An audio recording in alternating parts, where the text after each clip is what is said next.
The old man who climbed into my cab that morning was wearing a suit that cost more than my monthly rent. That detail alone made me feel the distance between us before he even opened his mouth. I was parked outside the Royal Victoria Regional Health Centre in Barrie, waiting for a pickup notification on my phone, the way I spent most of my days now. 64 years old, driving for Lyft 6 days a week because my pension barely covered the hydro bill and the groceries together. Not both, one or the other, depending on the month. He walked out through the sliding glass doors slowly, leaning on a cane, wearing a charcoal gray suit and a wool overcoat that had the kind of collar you don't see anymore. Real quality. The kind of thing that lasts 40 years if you take care of it. I got out to help him with the door, the way I always did with older passengers because I knew what it felt like to need a hand and not have one. He looked up at me and stopped. Not paused. Stopped. Like someone had cut the power to his legs. His eyes went wide and his mouth opened slightly and his hand tightened on the cane until his knuckles went pale. He stared at my face the way people stare at something they never expected to see again. Something they thought was gone. I asked him if he was all right, if he needed me to get someone from inside. He didn't answer right away. He just kept looking at me. Then his eyes went wet, and he said, in a voice that shook at the edges, that my last name wouldn't happen to be Galloway, would it? My stomach dropped. Nobody had called me that in years. I told him yes, that my name was Walter Galloway. He closed his eyes. 2 tears ran down the side of his face, following the lines that decades leave on a man. He said he had been looking for my family for over 50 years. I didn't know what to say. I didn't know this man. I had never seen him in my life. But he spoke about my family like he was carrying something heavy that belonged to us, something he had been holding for a long time and needed to put down. He asked if I could take him somewhere other than where he had originally booked. He said he had something to show me, something that had waited long enough. I want to tell you how I ended up in that parking lot that morning, because the only reason I was there, driving strangers around at 64 with swollen knees and a coffee-stained thermos on the passenger seat, was because of what my daughter and son-in-law had done 8 months before. My wife Sandra passed in February. Pancreatic cancer. From diagnosis to the end was 11 weeks. 11 weeks is not enough time. It is not enough time to say everything, or to sit quietly together, or to understand that the quiet moments were the ones that mattered. She was 61 years old. She made the best butter tarts in Simcoe County, and she laughed at her own jokes before she finished telling them, and I loved her for 38 years. And then she was gone. Our daughter Patrice and her husband Derek had been living in the basement suite of our house on Kozlov Street for 2 years. We had let them move in when Derek lost his contracting job and they couldn't cover their lease. Sandra and I didn't hesitate. That's not something you think twice about. That's your child. What I didn't know, and what I only found out after the funeral, was that the house was in Sandra's name alone. A decision made years ago for tax reasons that we had never gotten around to changing. In the fog of grief, I hadn't thought about it. I hadn't thought about much except getting through each day. Patrice came to me 6 weeks after we buried her mother. She sat across from me at the kitchen table where Sandra and I had eaten breakfast together for 20 years, and she told me that she and Derek had spoken to a lawyer, that legally the house had passed to her as the sole heir, that they needed to make some changes. Derek sat beside her and didn't look at me once. She told me they were going to renovate and move upstairs, that I could stay in the basement suite, my own basement, in my own house, where I had raised her, where her mother had died. She said it like she was offering me something generous. I asked her what she expected me to contribute. She said the suite would be $500 a month, utilities included, and that I could help with yard work and snow removal to offset the cost. I sat there for a long time. I didn't cry. I had used up a lot of tears already. I just looked at my daughter's face and tried to find the girl I remembered, and I couldn't find her anywhere. I moved out 2 weeks later. I found a bachelor apartment on Dunlop Street East for $850 a month. It was on the third floor of a building that smelled like old carpet and someone else's cooking. The bedroom window faced a parking garage. I had my pension, which came to $1,400 a month, and not much else. After rent, I had $550 for everything: food, phone, prescriptions for my blood pressure, the occasional coffee. I started driving for Lyft 3 weeks after I moved in.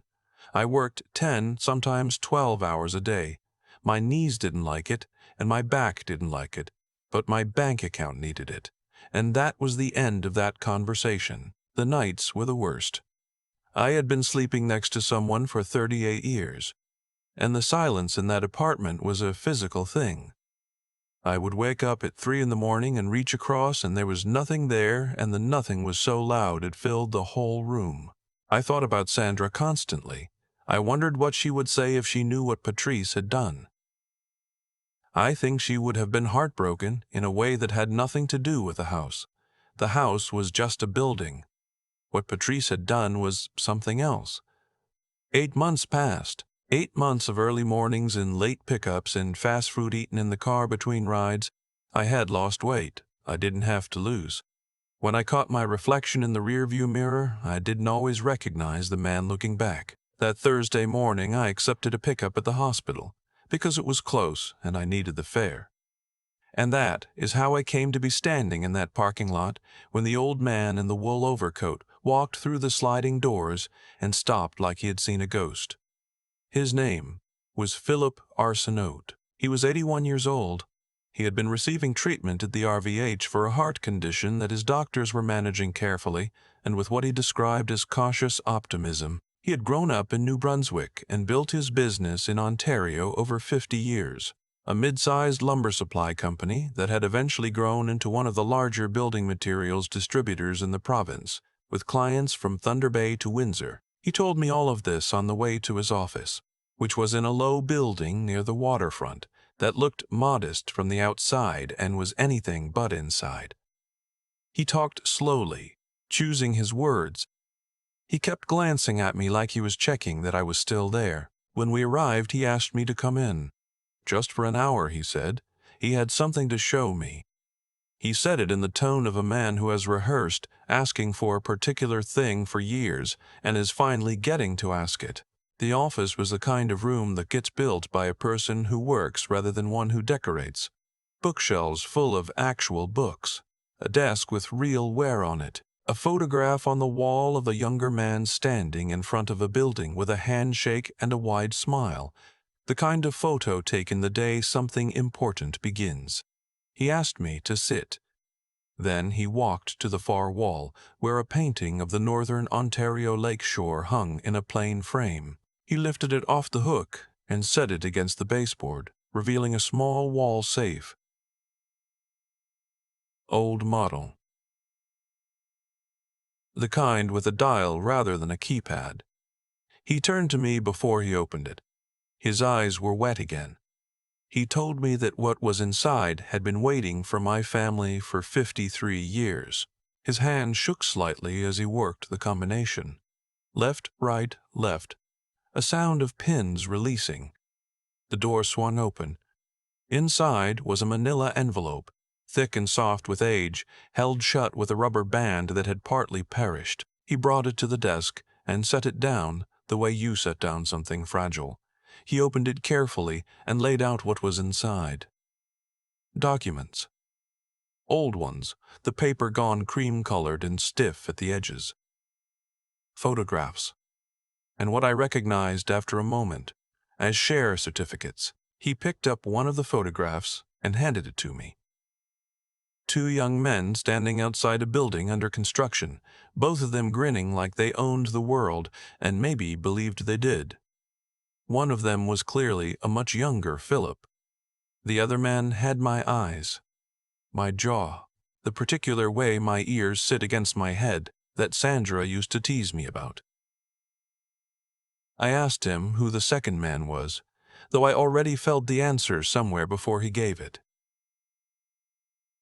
He said that was Arthur Galloway, my father.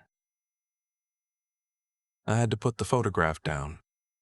My father died when I was 26, a heart attack in the driveway of his house in Aurelia on a Tuesday morning in November. He was 53 years old. He had worked his whole life as a carpenter, mostly residential builds and renovations. He was a quiet man, careful. He measured twice. That was something he said about lumber, and I think he meant it about everything. I never knew him to have any connection to a business.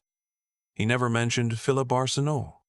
He never mentioned anything about shares or partnerships or debts. He died and left behind a modest house and a modest savings account and a toolbox I still have in my storage unit. Philip sat down and began to speak. He said that in 1971 he was 29 years old, and he had just inherited his father's small lumber yard in Barrie, which was struggling badly. A previous manager had made poor purchasing decisions. There was debt to suppliers and no cash flow, and the bank had already declined one refinancing application. He was looking at losing the business within months. One evening in late September, he was in a bar near the yard, which is not something he was proud of, he said, but the honest version of the story included that detail. He had been sitting alone for 2 hours, going over numbers in his head that didn't add up, no matter how he arranged them. My father was at the next table. He had been doing a renovation job on a building nearby, and had stopped in after his shift. They started talking the way two men sitting alone in a bar sometimes do. Carefully at first, and then not carefully at all. Philip told him everything. He didn't know why. Maybe because it felt better to say it out loud to someone who didn't know him and couldn't judge him for it. My father listened without interrupting.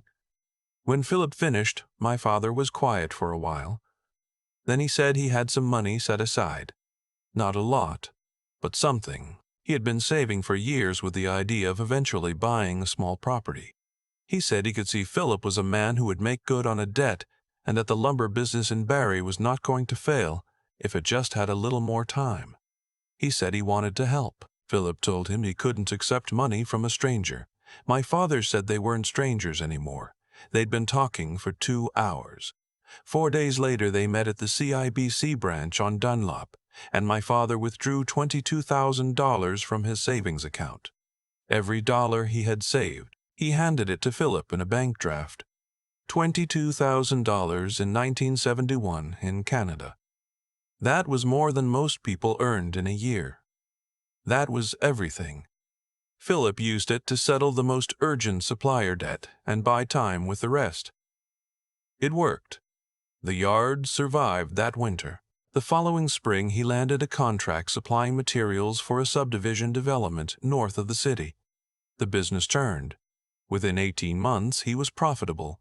Within 3 years he had paid off all the original debts and begun expanding. He went looking for my father to pay him back, with interest, and with the 20% stake in the company he had promised him.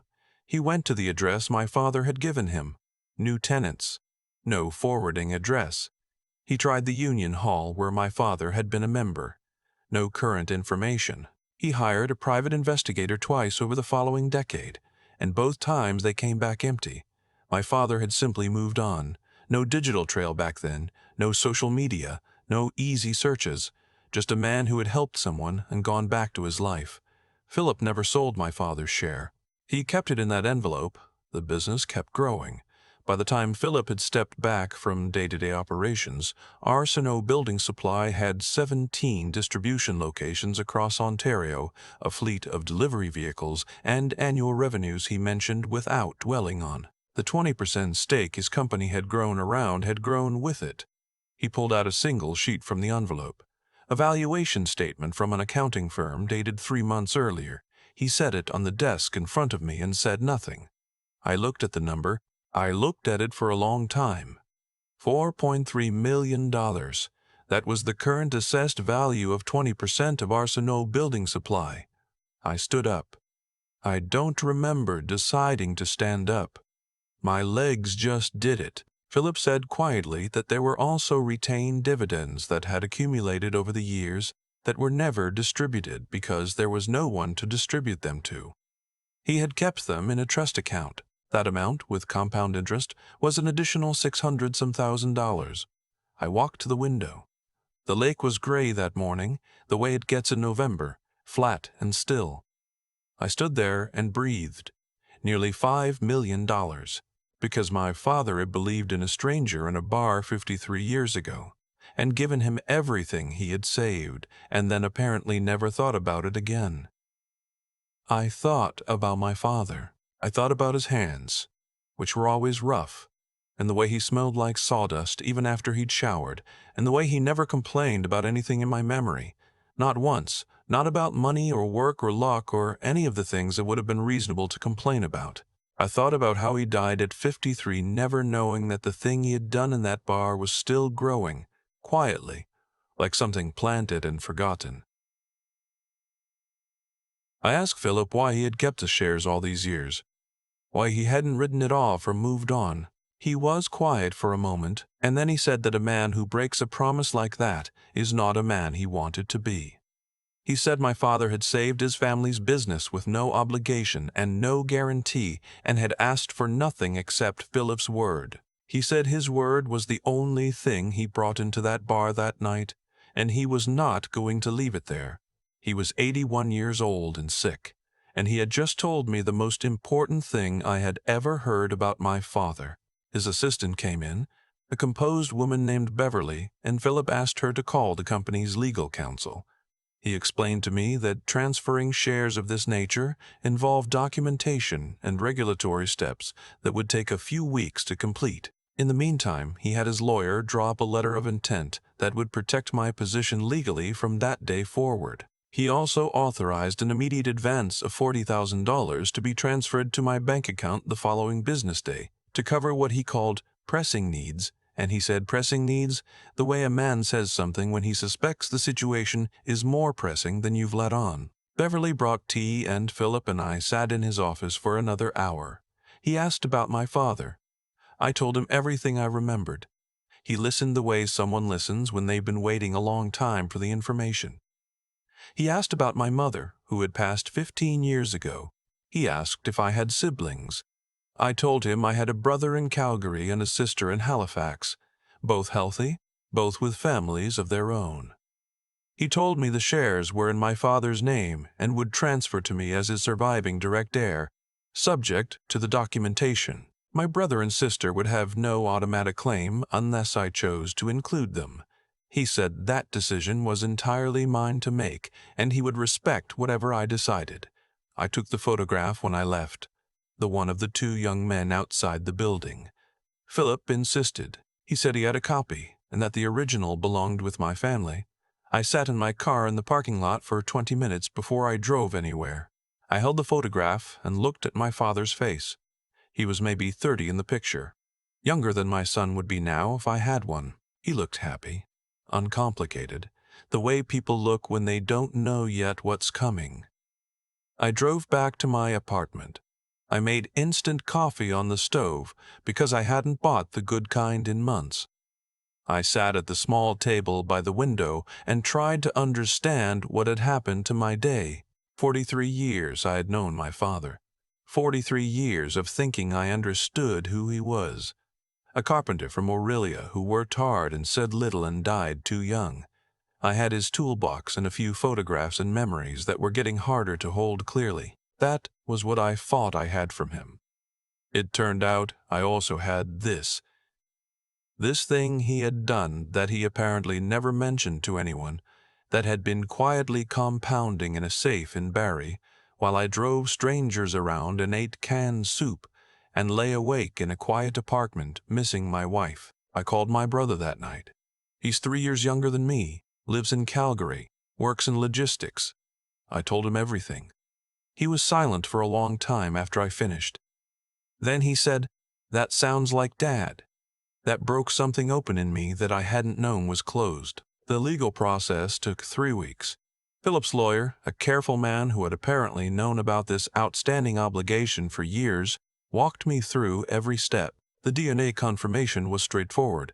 They matched my sample against records from my father's hospital file from 1989 when he had had a minor procedure done at Soldiers Memorial.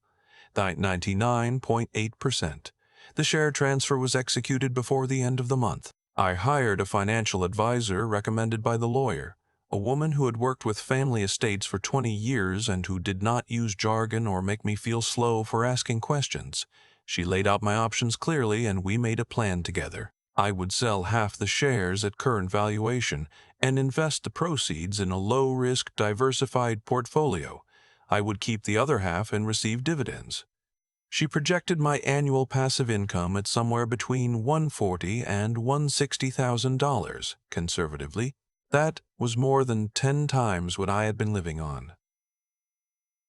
I moved into a proper apartment in mid-December. 2 bedrooms, which felt like more space than I knew what to do with. Clean building, elevator that worked, a kitchen with counter space. I slept through the first night without waking up once. I hadn't done that in 8 months. I bought real groceries, not just the things that were on sale. I bought good coffee and fresh vegetables and occasionally a piece of salmon from the fish counter, which felt like an extravagance for about a week and then just felt like dinner. I gained back some of the weight. When I looked in the mirror, I began to see myself again, rather than the person the last year had been making. Philip passed away in January. Beverly called me. He had gone peacefully, at home with his family around him. She told me that his last weeks had been good ones, that he had been settled in a way he hadn't been before. She said he had told his children and grandchildren the whole story of Arthur Galloway and what he had done in 1971, and that he had made sure they understood that everything the family had built had started with a carpenter who trusted him when there was no reason to. I stood in the kitchen holding the phone after the call ended. I cried for a man I had spent 4 hours with. I cried for the friendship he had had with my father, the one I never knew existed. I cried because the world had someone like Philip Arsenault in it, and now it didn't anymore. I thought about calling Patrice. I had thought about it many times over the weeks since the meeting with Philip. Part of me wanted to tell her, not to rub it in her face. Or not only that, if I'm being honest. Part of me genuinely wanted to call my daughter and tell her about her grandfather, about who he had been, about what he had done. She called me first. It was a Saturday morning in February, almost exactly a year after Sandra had died. Patrice. Her voice was careful, rehearsed in the way voices are when someone has decided what to say and is sticking to it. She said she and Derek had been talking, that they felt they had handled things poorly after Mum passed, that they understood it must have been a difficult transition for me. Transition. That was the word she used. I told her I was listening. She said that they had been thinking about the house, that now that they had settled in and done some of the renovations, they had realized the place had more space than they needed, that they were considering whether there might be a way for me to have more of a presence there. Derek had mentioned the possibility of me moving back into the main floor in some capacity, which would need to be discussed, but they were open to it. I asked her what capacity meant. There was a pause. She said that obviously there would need to be some financial arrangement, something fair that reflected the shared use of the space. Derek had mentioned a figure, $1,200 a month. $1,200 a month to live in my own house. I let the silence sit for a moment. Then I asked her how she was doing. She said fine. I asked about work, about Derek. She gave short answers. Then she asked how I was managing. I told her things had changed recently, that I had learned something about her grandfather, my father, that she might find interesting. She asked what I meant. I told her the short version. The bar. The $22,000. The shares. Philip Arsenault. What had been sitting in that safe for 53 years. The pause that followed was longer than the previous ones. She asked quietly what that meant for me. I told her the honest number, not to wound her and not to impress her. Just to be honest. Just to stop pretending the financial reality between us was what it had been 8 months ago. She was quiet for a long time. Then she said that was incredible, that it was wonderful, that it changed everything, and she said it in a tone that had something warm in it, but also something else, something that moved too quickly toward what it might mean for them, for her and Derek, for the house, for the family. I told her I was glad she called. I told her I had thought about her a lot since I left. That was true. I told her I wasn't angry, which was also mostly true. Then I told her something I had been working out in my mind since December, sitting by the window in the new apartment, drinking good coffee. I said that when her mother died, I hit the lowest point of my life, that losing Sandra was something I would never fully recover from, and that 8 weeks after I buried her, my own daughter sat across the kitchen table from me and told me I could rent my basement for $500 a month and help with the snow removal, that I had spent 8 months in a bachelor apartment with an $1,100 grocery budget trying to keep myself together. I said that I didn't hate her for it. I had gotten past hate because hate takes too much energy, and I didn't have it to spare. But I needed her to understand what she had done. Not the legal part, the other part. The part where you look at your father, who just lost the person he loved most in his life, and you see a problem to be managed. She started to cry. She said she knew. She said she was sorry. Derek had been going through a hard time, and the pressure had been tremendous, and she hadn't been thinking clearly. And she was sorry. She was genuinely sorry. I believed her somewhat. The way you believe someone when they're sorry and also sorry things didn't work out the way they hoped. I told her I needed time, that I wasn't closing a door, but I was also not opening one tonight, that if she wanted a real relationship with me, a real one, not a financial arrangement dressed up as one, I was open to that. But it would take time, and it would take her showing me, not telling me. She said she understood. We talked for a few more minutes about nothing in particular. Before she hung up, she said she was glad I was okay. I think she meant it. I spent a long time after that call sitting in my chair by the window. The city was doing its February thing outside, cold and gray, and getting on with it regardless. I thought about my father, about what he would have done in my position, about whether he had ever been in a position like mine, and whether he had handled it with the kind of quiet dignity that apparently defined him, the dignity that a stranger had carried in a safe for 50 years because he thought it was worth keeping. I think my father would have found the money less interesting than I do. I think he would have taken it and said thank you and found something useful to do with it, and not thought about it much after that. He was that kind of man, apparently, the kind of man who gives everything away without requiring a monument. I decided to put a significant portion of the money toward a fund for skilled trades training. My father was a carpenter. He learned his trade through an apprenticeship program that barely exists anymore, at least not in the way it did then. There are kids in this province who could build a life with their hands if someone gave them the structure to learn. I didn't think my father would object to being associated with that. I still drive occasionally, not for the money, just to get out of the apartment on slow mornings, to have somewhere to be. I pick up whoever needs a ride, and I try to be decent about it, because you never know who's having the worst year of their life and needs someone to get out of the car and open the door for them. Patrice and I have had dinner twice since February. It is careful and a little formal, and not what I want it to be, but it is something. Derek came the second time. He shook my hand at the door and looked me in the eye when he did it, which I counted as progress. I keep the photograph of my father on the side table, him and Philip in front of the building in 1971, both of them grinning at whatever was coming. My father at 30, with no idea what that afternoon in the bar was going to become, no idea that 50 years later his boy would be sitting in a parking lot in November taking a call from a dispatcher, when the whole unlikely story would circle back and find him. He didn't do it for the return. That much is clear. He did it because it was the right thing and because he had the money and the man needed it. And that was the whole calculation, the whole thing. That's the part I want to remember. Not the valuation statement, not the account transfer, not any of it. Just that my father was the kind of man who looked at a stranger's problem and thought, I can help, and then did. That is the thing worth having. I keep coming back to one image. My father, at 30 years old, sitting in a bar in Barrie after a long shift, sawdust still in his collar, listening to a stranger fall apart, and then just deciding to help. Not after a long deliberation, not with conditions or contracts or the expectation of anything in return, just deciding that this was the right thing, and that he had the means to do it, and that was enough.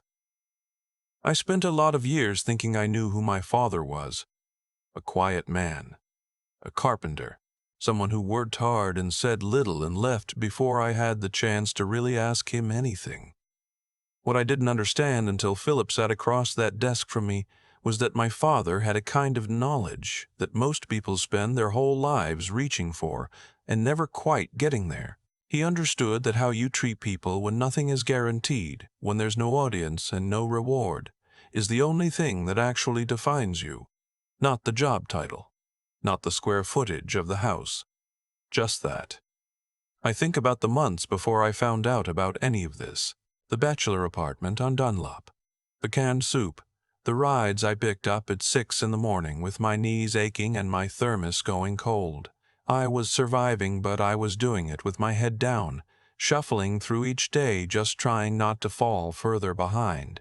I wasn't living the way my father lived. I was enduring. There's a difference. What pulled me out of that wasn't the money, though I won't pretend the money didn't matter, because it did. What pulled me out was the understanding that I came from something, that the man who taught me how to measure twice and cut once had also once given a stranger everything he had saved, not because he expected to be repaid, but because his judgment told him it was sound, and his character told him it was right. That combination, the clear-eyed thinking and the willingness to act on it even at personal cost, that's what I had been missing in myself. Patrice did what she did, partly because she stopped thinking clearly and partly because she let someone else's panic become her own. I don't excuse it, but I understand it better now than I did sitting in that basement apartment in March. When people are afraid and uncertain, they often make the smallest possible decision, the one that protects them in the short term and costs them something they can't measure yet. She made that decision. I had to live with the consequences of it. And then I had to decide who I was going to be on the other side of it. The trades fund I set up is not a grand gesture. It's a practical thing, the kind my father would have understood. There are young people in this province who are good with their hands and don't have the pathway to make something of that. I'm building one, not because it makes me feel better about the year I had, but because it's the sensible and decent use of something that came to me through an act of decency in the first place. That feels right to me. That feels like following a line that was already drawn. My father never told anyone what he did in 1971. Not my mother, not me, not anyone as far as I can find. He just did it and went back to his life.